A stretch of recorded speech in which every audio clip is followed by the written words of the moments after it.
નહીં. તો આપણે ઘરે કહેવાનું કે જો તમારી પાસે વાપરવાના પાણી હોય, હવે તમે કોઈ જોયું છે પીવાના પાણીમાં કોઈ કચરું પડે? પીવાના પાણીમાં કચરું પડે છે? મચ્છર જાય છે એના મૂકવા? કેમ? ઢાંકેલું હોય છે, એની પર બુજારું મૂકેલું હોય છે. એટલે પીવાના પાણી કોઈ દિવસ દૂષિત નથી થતા, એમાં કાંઈ પડે નહીં, કચરું ના પડે, એની અંદર મચ્છર ના જઈ શકે. પણ વાપરવાના પાણી તમે જોયા છે? વાપરવાના પાણી જોયા છે ને?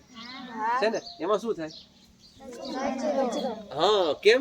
કેમ કે સિમેન્ટની ટાંકી હોય, પ્લાસ્ટિકના પીપ હોય, હોજ હોય, પાણી લીધું પછી ઢાંકણું ઢાંકે નહીં, એમના પડ્યા હોય એટલે મચ્છરોને મજા આવી જાય.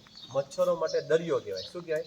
એક પ્લાસ્ટિકનું પીપ મચ્છર માટે દરિયો હોય. એક મચ્છર નહીં, એવા હજારો મચ્છર માટે. કેમ કે કોગળામાં જો 100 મચ્છર જન્મી શકતા હોય તો આટલું મોટું પીપમાં તો હજારો મચ્છર જન્મ લે.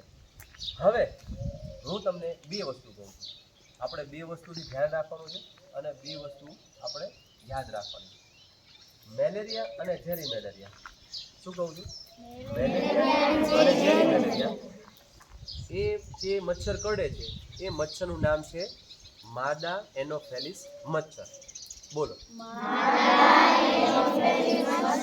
મેલેરિયા અને ઝેરી મેલેરિયા જે રોગ કરે છે, જે મચ્છરના કરડવાથી થાય છે, એ મચ્છરનું નામ છે માદા એનોફેલિસ મચ્છર.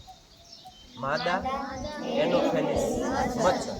માદા એનોફેલિસ મચ્છર. આ મચ્છરો રાત્રે કરડે છે. ક્યારે કરડે છે? આ મચ્છરો રાત્રે કરડે છે. એટલે આપણે 11 વાગે સૂઈ જઈએ ને, 11 થી 5 રાત્રે 11 વાગ્યા પછી જ્યારે આપણે હર ઊંઘમાં હોય ને, આપણને ખબર ન પડે, કોઈક ચટકું ભરીને જતું રહે ને તોય આપણી ઊંઘ ના ઉડે.